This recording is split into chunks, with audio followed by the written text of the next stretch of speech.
필수 예제 16번 문제풀이 이어가겠습니다.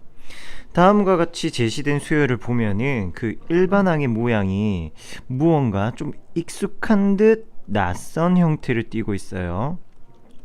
1 플러스 r의 n 거듭제곱분의 n 거듭제곱이라는 일반항인데, 자, 이 수열은 등차 수열 당연히 아니고요. 등비 수열 역시 아닙니다. 등비 수열이란 것은 첫 번째 항 곱하기 어떤 거듭되는 공비에 대한 거듭제곱 형태로 나와야 되는데, 얘는 분명 거듭제곱의 항들이 있긴 하지만 첫 항의 거듭제곱이 계속 곱해져가는 그런 등비수열의 형태는 아니에요. 등비수열은 아니지만 이 색칠한 항들은 등비수열의 규칙을 띠고 있습니다. 자, 이 얘기가 혼란스러울 수 있을 텐데 다시 정리해요. 무슨 말이냐면은 수열의 전체는 등비수열은 아니에요. 하지만 부분 뜯어놓고 봤더니 등비수열의 꼴을 띠고 있더라는 겁니다. 부분이 등비수열의 꼴을 띠고 있더라. 자, 그리고 n이라는 것은 별다른 말이 없으면은 수열에서 n은 언제나 수열에서 n은 자연수를 뜻합니다. 별다른 말이 없으면은 자연수 1, 2, 3 이런 숫자들이에요. 그렇다면 이 문제에서 r이라는 값은 별다른 말 이야기가 없죠. r은 그렇다면 그냥 단순한 공비 이렇게 볼 게 아니라 r은 그냥 실수 취급을 해주셔야 합니다. 실수 취급이 아니라 사실 실수이죠. 취급이라고 하니까 아닌데 실수처럼 본다고 착각할 수 있으니까 r은 그냥 실수의 값입니다. 조건이 또 붙었죠. r의 값은 마이너스 1이 아니다. 그래서 r은 마이너스 1을 제외한 실수, 이렇게 봐줘야 되겠습니다. r이라는 것은 마이너스 1을 제외한 그 실수, 어떤 건지는 몰라요. 즉 일종의 미정계수를 이용하여 나타낸 등비수열이 포함된 수열이다, 이렇게 생각하면 되겠습니다. 미정계수로 나타낸 등비수열을 포함한 수열. 자, 그 등비수열이 포함되어 있다는 사실 무엇이 중요하냐, 결국 우리는 극한값을 구하기 위해 주어진 수열에 대하여 리미트 n 무한대에 1뿔 r의 n제곱분의 r의 n제곱을 진행할 겁니다. 이때 n의 값이 변해감에 따라 달라지는 항, 이 등비수열의 형태를 띠고 있는 r의 n거듭제곱이라는 항들의 값이 변화하는데, 그 변화하는 패턴은 등비수열의 꼴을 따른다라는 거예요. 등비수열의 꼴. 자, 그렇다면 우리가 여기서 다시 한번 고민해 볼 거는 처음 했던 이야기대로 등비수열에서는 이 공비 r의 범위에 따라서 극한이 달라진다라고 봤던 내용들 기억하실 겁니다. 마이너스 1보다 작거나 같은 경우에 진동하는 발산의 형태, 플러스 마이너스 1 사이에서는 무조건 0으로 수렴하게 되고, 공비가 1인 경우에는 첫 번째 양의 값으로 수렴, 공비가 1보다 크면은 양의 무한대로 발산. 여기서도 마찬가지예요. 첫 번째, 공비 r의 값이 마이너스 1보다 작은 경우, 조건에서 마이너스 1은 제외했으니까 마이너스 1보다 작거나 같다가 아니라 마이너스 1보다 작은 경우만 다뤄볼 텐데요. 이 경우에서의 수열 극한을 확인해 보는 겁니다. 1뿔 r의 n거듭제곱분의 r의 n거듭제곱. 자, 그러면 마이너스 1보다 작은 녀석이니까 이 녀석은 진동 발산하는 형태, 그리고 전체적인 값의 절대값은 커집니다. r 거듭제곱의 절대값은 커집니다. 부호가 뿔마 왔다 갔다 해서 문제인 것 뿐이죠. 따라서 무한대분의 무한대꼴로 인식을 하고요. 무한대분의 무한대꼴로 인식합니다. 분자분모를 어떻게 계산해 줄까요? 무한대분의 무한대니까 분자분모를 분모에서의 최고차항으로 나눈다고 봤더니 그건 다항식에서 이야기죠. 여기에서는 분자 분모를 다시 좀 정리해서, 분모에서 최고차항이 아니라 분모에서 공비의 절대값이 제일 큰 항으로 분자 분모를 나누어 줍니다. 무한대분의 무한대의 풀이의 일반론을 조금 따라가는 흐름이긴 해요. 분자 분모를 나누는데 그 나누어주는 대상이 누구냐? 바로 분모에서 제일 큰 공비의 값이랍니다. 이렇게 색깔을 바꿔볼게요. 분모에서 공비의 절대값이 제일 큰 녀석으로 나누어줍니다. 그렇다면 지금은 R의 n조금 말고는 없으니까 R의 n 거듭제곱분의 1 더하기 1분의 1. 자, 이렇게 된다면은 R의 n 거듭제곱 마이너스 1보다 작은 거 진동 발산이라고 했는데 그 전체적인 패턴은 계속 음수 양수 음수 양수 음수 양수 하면서 왔다 갔다 하는 형태인 거 알겠습니까? 이렇게 계속 변해갈 거예요. 오케이 콜? 그래서 이 부분은 극한이 0으로 수렴할 것입니다. 따라서 마이너스 1보다 작을 때의 극한 값은 얼마? 좀 여백이 없죠? 1이다. 이렇게 공비 R 값의 범위에 따라서 수열의 극한이 매번 달라진다는 사실을 조건을 통해서 표현해 주는 겁니다. R이 마이너스 1보다 작을 때는 그 극한의 값이 1이다.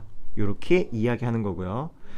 자, 공비 R이 마이너스 1인 거는 조건에서 제외한다고 했습니다. 이유인즉슨 마이너스 1을 거듭제곱 하다 보면은 분모가 0이 되는 경우가 생겨요.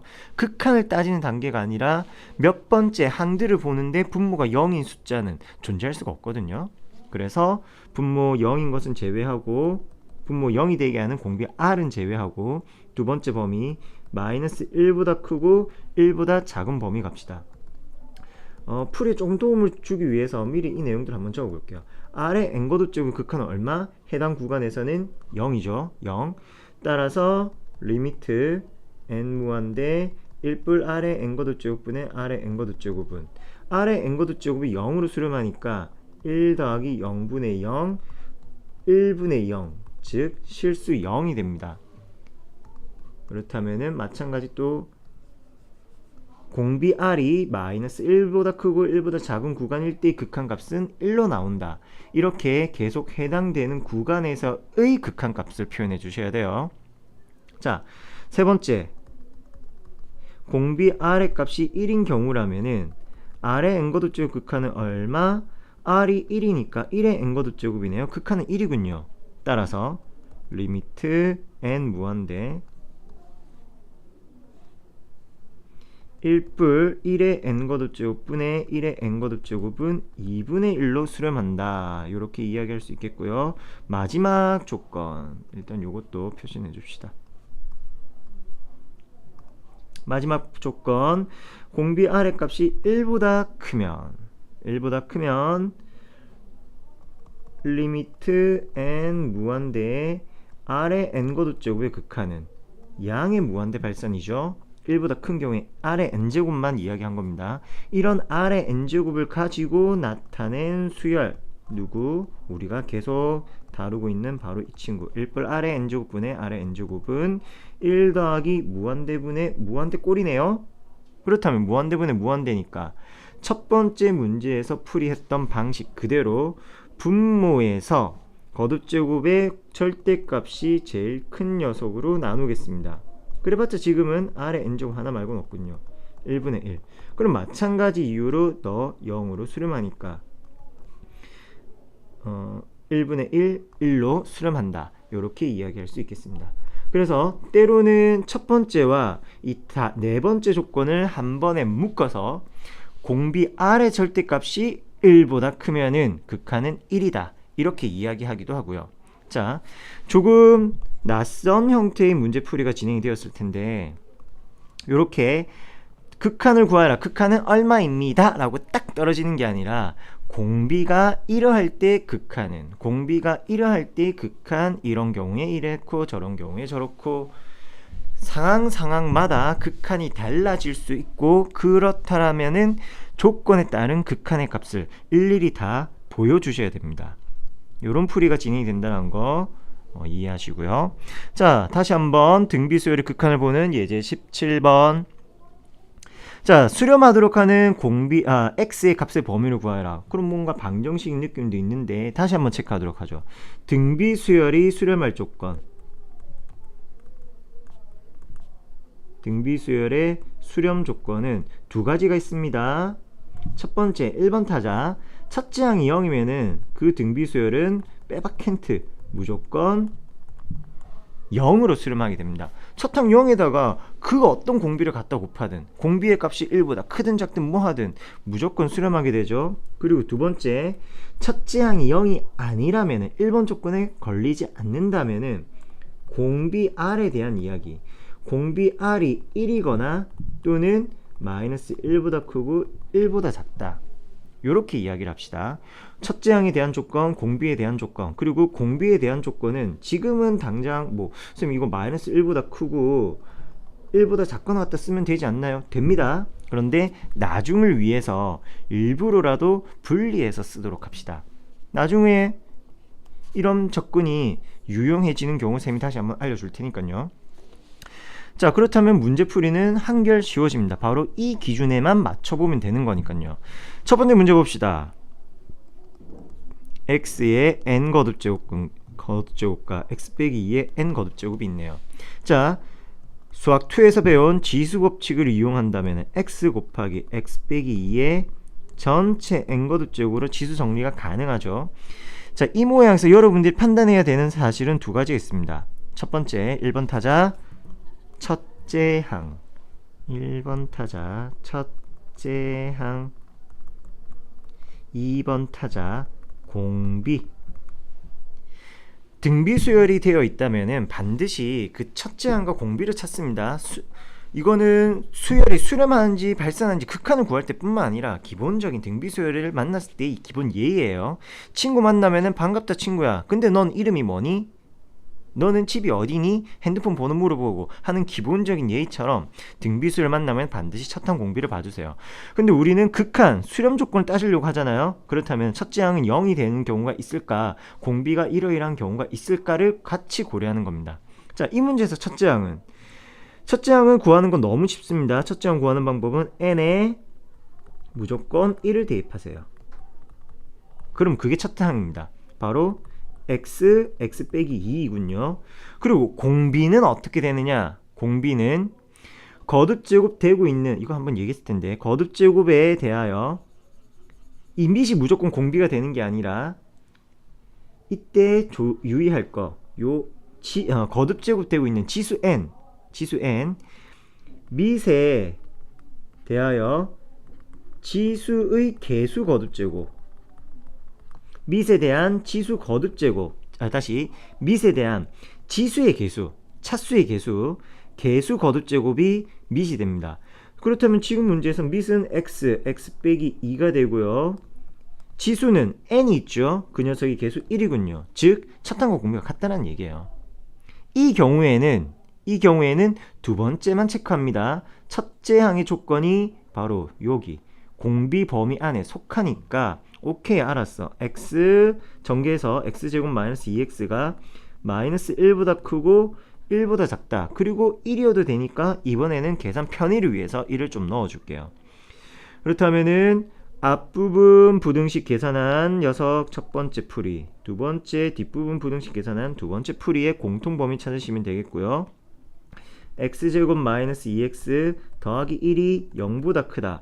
그럼 이걸 만족하는 해의 범위는 x는 1만 아니면 되겠네요. x가 1일 때 0이니까. 두 번째, x제곱 마이너스 2x 마이너스 1이 0보다 작거나 같을 수 있을까? 근을 구해보도록 합시다. 판별식을 구해보도록 합시다. 1차의 개수가 짝수니까 절반 제곱 1제곱 마이너스 ac, 그래서 양의 값이 나오는군요. 실수의 값이 있긴 있군요. 실수의 값이 있긴 있습니다. 귀찮네요. 찾아야 되겠군요. 그렇다면은 판별식의 값이 루트이니까 x는 1 마이너스 루트 2보다 작고 또는 x는 1 더하기 루트 2보다 크다, 이렇게 나오겠네요. 그렇다면 얘네들 사이의 공통범위를 구하는 겁니다. 공통범위 첫 번째 조건은 1이 아니어야 되고, 두 번째는 1에서 마이너스 루트 2보다 작고 또는 1 더하기 루트 2보다는 커야 된다고 했으니까 두 번째 조건에서 첫 번째 조건 해를 빼주시면 되겠군요. 선생님이 두 번째 부등식 해의 범위를 잘못 구했네요. 부등식이 0보다 작거나 같으니까 두근 사이의 값으로 나와야 되겠군요. 그래서 1 마이너스 루트 2보다 크고 1 더하기 루트 2보다 작은 x로 나타내시고요. 거기서 1만 제외한다. 그렇다면은 해외 범위는 뭐 이렇게도 나오겠군요. 아, 등호까지 들어가 있었네. 너는 1보다 작고 또는 1보다 크면서 1 더하기 루트 2보다 작거나 같다. 이렇게 하시면 되겠습니다. 자, 다시 한번 두 번째 문제에서 지수법칙 적용될 거 다 했는지 확인하시고요. n-1곱 제곱이군요. 자, 얘기한 대로 만나면 반갑다고 첫째 항을 물어보시고요. 헤어질 때 또 만나자고 공비도 물어봅시다. 첫 항은 어떻게 구한다? 첫 항 n에 1을 대입하니까 0제곱 다 날라가서 첫 항은 x. 공비는 거듭제곱에 대한 지수 n의 개수는 1이죠. 공비는 2 빼기 x군요. 따라서 첫 번째 첫째 항이 0인 경우에 등비 수열은 수렴합니다. x = 0일 때 수렴하고요. 두 번째 공비 2 빼기 x가 마이너스 1보다 크고 또는 1보다 작거나 같은 경우에는 수렴합니다. 만족하는 범위를 구합시다. 마이너스 x고요. 양변에 마이너스 2를 뺍시다. 마이너스 1보다 작거나 같고 마이너스 3보다 크고. 그렇다면 x는 1보다 크거나 같고 3보다 작고 and 0까지 포함을 해주셔야 되겠네요. 땅땅땅 또는 x = 0. 요렇게 해의 범위를 찾는 겁니다. 이런 경우에만 등비 수열이 수렴한다고 하군요. 자, 교재상으로는 문제가 2개 남았습니다만 실질적으로는 마지막 문제 예제 18번. 자, 왜 그러냐면 사실 예제 19번은 우리가 지금 당장 풀기도 굉장히 어렵거니와 현행 교과서 출제 방향에서도 약간은 위배되어 있습니다. 물론 나중에 내신 대비할 때 다시 한번 수열의 점화식이란 부분 통해서 일반항 구하는 작업을 할 텐데요. 일단은 간단하게 한번 언급하고 넘어가도록 할게요. 그래서 실질적으로는 예제 18번 문제를 보는 거고요. 자, 유형을 봅시다. 귀납적으로 정의되었다. 즉 수열의 점화식이 작성이 되어 있습니다. 그렇다면은 보통 점화식이라고 한다면은 과거 교육과정도 그렇고 점화식이라는 것은 그 이웃한 항들 사이의 관계로부터 굳이 적지는 마세요. 그냥 점화식이 어떤 의의로 적용되어 왔는지만 이야기하는 겁니다.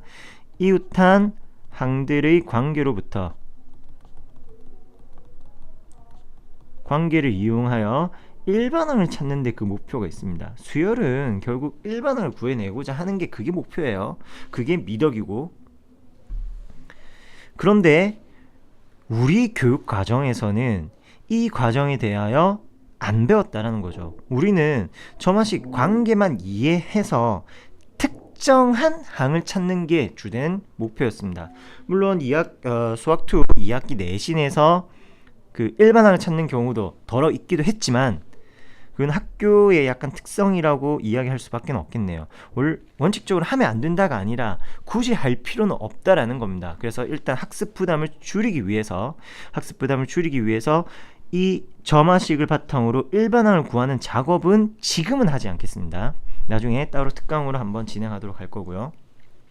그렇다면 점화식으로부터 일반항을 구하지 않고도 이 수열의 극한을 구할 수 있느냐? 구할 수 있으니까 선생님이 이 문제를 푼다라는 거죠. 자, 그리고 이 방법이 훨씬 더 일반항 구하는 것보다 훨씬 더 쉽게 빠르게 끝납니다. 자, 어떻게 되느냐? 기본적으로 하나 생각하실 것은 선생님이 처음부터 수열에 대해서 뭐라고 얘기했죠? 수열의 극한은 어디로 가는가에 대한 고민이라고 했습니다. 어디로 가니? 여러분이 자아성찰해서 대학교 어디로 가니? 라고 고민한 것처럼 어디로 가느냐를 고민하는 거라고 했어요. 그렇다면은 그 중간 과정이 중요할까요? 중간 과정. 자, 그냥 여러분 입장에서 한번 예를 들어 봅시다. 내가 그냥 A 대학교 B 학과, 특정 대학, 특정 학과를 언급하지 않기 위해서 A 대학교 B 학과로 진학을 하고 싶다. 그러면은 방법이 뭐가 있겠어요? 그래요. 수시, 왠지 내 것은 아닌 것 같지만 수시 제도라는 것도 있고요. 그리고 뭐도 있어? 정시 제도도 있네요. 그리고 또 뭐도 있냐면은 편입학이란 것도 있고요. 대학교끼리 전학을 간다 뭐 이렇게 생각하면 됩니다. 또 뭐도 있냐면은 전과 제도, 그리고 복수 전공, 이렇게 대학 내에서 고등학교에서 대학 진학하는 과정에서의 방법들이 있고요. 대학 진학 이후에 선택하는 그런 방법도 있습니다. 어찌되었든 결국 내가 목표로 하는 곳, 어디로 갈 것이냐, 그곳으로 가는 방법은 다르지만 도달하고자 하는 목적지는 동일하죠. 자, 이 얘기를 왜 하고 있냐면은 수열의 점화식 관계에서도 마찬가지랍니다. 수렴하는 수열이 있다면은 수열 AN이 수렴한다면은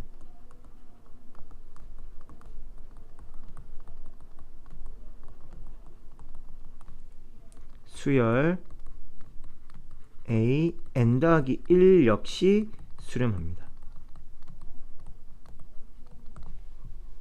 이런 사실 하나 기억해 두셔야 됩니다. 중간 과정 묻지 않겠다라는 겁니다. 중간 과정 묻지 않고 어디로 갈 수 있느냐, 어디로 갈 것인가만 보는 거죠.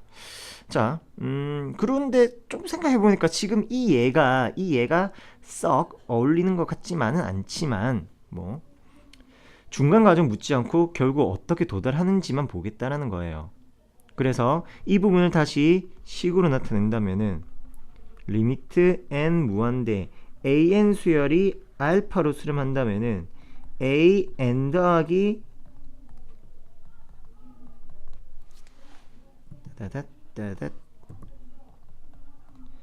a n 더하기 1 역시 동일한 알파로 수렴하고요. a 뭐 2n 같은 것들도 동일하게 수렴합니다. a n제곱도 마찬가지 동일하게 수렴하는 거고요. 즉 뭐 조금 안 어울리는 것 같다고 했는데 여러분이 대학을 간다면 내가 고등학교 1학년, 2학년, 3학년 맞춰서 진학을 하나, 월반을 해서 학년을 하나 올라가서 조기 졸업을 해서 남들이 1학년일 때 나는 2학년, 남들이 2학년일 때 나는 3학년, 한 발 먼저 나가도 똑같은 곳으로 도달한다라는 거예요. 자, 이 개념에 대해서 이해 아니면 100번 양보해서 최소한 인정 정도만 해준다면 이 문제는 쉽게 푼다라는 겁니다.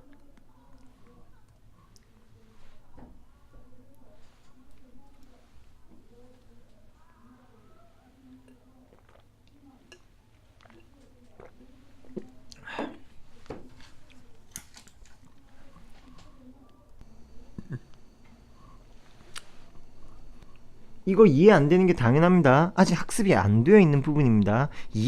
그래서 이해가 안 되는 부분일 거예요.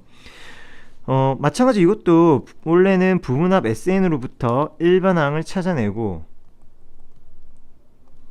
또는 이것의 점화식을 찾아낸 다음에 AN의 일반항을 구하는 이런 흐름으로 진행이 되어야 하지만 우리가 이 부분에 대한 학습이 원활하게 되어 있지도 않고 현행 교과에서 아주 비중 높게 다루는 것도 아니다 보니 학습 부담을 줄이기 위해서 이 정도로만 이야기하고 넘어가겠습니다. 자, 등비수열의 극한은 여기까지였고요. 등비수열에서 특히 오늘 문제 풀었던 것처럼 이 공비 범위에 따라서 극한이 달라지고 전체 수열의 극한도 케바케로 달라질 수 있다는 사실들, 이렇게 케이스 바이 케이스로 푸는 게 등비수열 극한 문제에서 자주 나옵니다. 수렴 조건은 당연히 기억하셔야 되겠고요. 자, 여기까지 내용 진행하도록 하겠습니다. 이어서 진행될 급수에서도 열심히 화이팅 해주세요.